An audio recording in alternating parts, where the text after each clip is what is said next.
Like the snare etude, the KMEA District 8 2022-23 High School Mallet Etude is broken down into two main sections.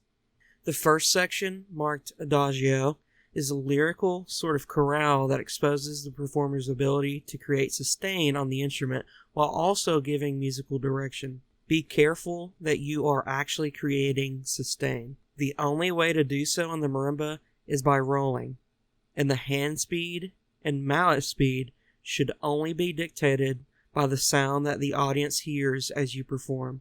We don't want to hear a discernible rhythm as we roll. Messing around with your roll speed can help create or guide moments of tension or release. Feel free to mess around with this idea as you become more comfortable with the piece. This may lead you to creating a bit of rubato or freeness as you explore. Let it happen, but keep the rhythmic relationship between notes relatively close. At the very start, it's important that you create a rich, full sound as you begin to ascend to the B flat.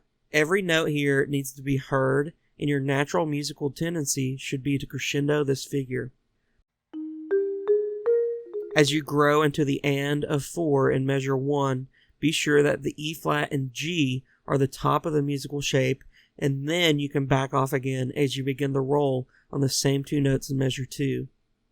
Take note that there is a phrase marking indicating that half of measure 2 and all of measure 3 belong together as a musical unit.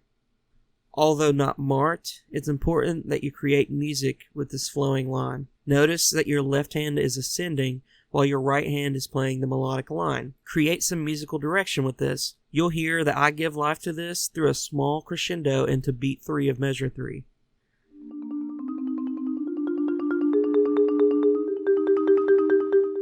The same idea can be considered when playing measure 4. Help the tension created with the notes on beat 2 of measure 4 give full resolution to beat 3 of the same measure as you release that tension with a little bit of growth dynamically. When you release this roll, give the room some time to clear out and then begin the next section when you're ready. It's okay to take your time. The second section of this etude is much more lively than the first. In a way, I like to think of describing this part as playful. For measures 5 through 8, it's important to realize that nearly every note you play will be approached to by step. This means that nearly every note is adjacent to the ones before and after it, with some exceptions. Defining the general contour of the line, or whether or not the notes move up or down, will help immensely in developing muscle memory for notes.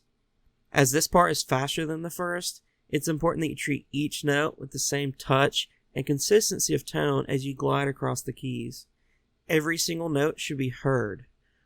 One way of doing this is to just simply practice the etude much slower than written and actively think about how your mallets, hands, arms, and your body will help you achieve consistent tone across the keyboard. Be sure that your body is positioned in a way that helps you play everything with as much ease as possible.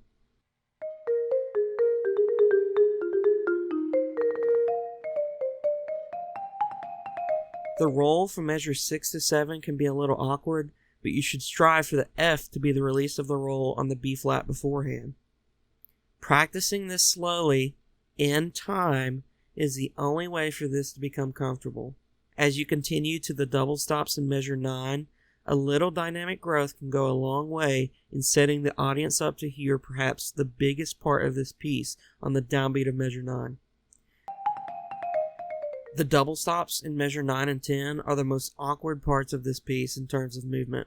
Aiming for the center of the bars on the B flat of the shifting thirds will be difficult, so you may choose to mess around with the idea of playing that note on the very edge of the accidental bar. The tone will be a little different, but the piece is fast enough to merit this. Whatever you decide to do, just be sure not to play the accidental bars over the nodal points, or the point at which the chord runs through the bars. This will create a relatively much weaker sound, and some inflection will be lost as a result. Finish this section out by creating a crescendo into the B flat in measure 11. Don't let up on this note as you roll. Give it the full rhythmic duration of 2 beats and keep the sound full throughout. Beat 4 of the same measure will be much smaller in comparison and set you up dynamically for the ending. Measure 12 is another awkward spot. I chose to alternate each note starting on my right hand, but you could experiment. Playing with a right hand alternating pattern, pushing your right foot forward will allow the right side of your body to be just a little bit further in front of the left side of your body. This will allow you to play that transition from the A flat to the D with your right hand much easier without your left hand getting in the way. With the second pattern that starts on G, just be sure to keep the hands in constant motion from left to right, right to left, so that they don't get in each other's way. In measure 13, you'll hear and see that I play a B flat on the and of 1. That should most definitely have been a C, so make sure you're playing C. Your right hand will stay on the D, and your left hand descends. Finishing the piece, keep rhythmic intensity as you decrescendo, and let gravity help you out in creating a full sound, even at the smallest dynamic level. For the last note, pushing off your left foot will allow you to close the gap between that note and the previous note 2 octaves below. Don't let the last note be late. Also, the B flat most definitely needs to be heard, but so does the A flat that precedes it. Just don't let the grace note overpower the primary note of that flam.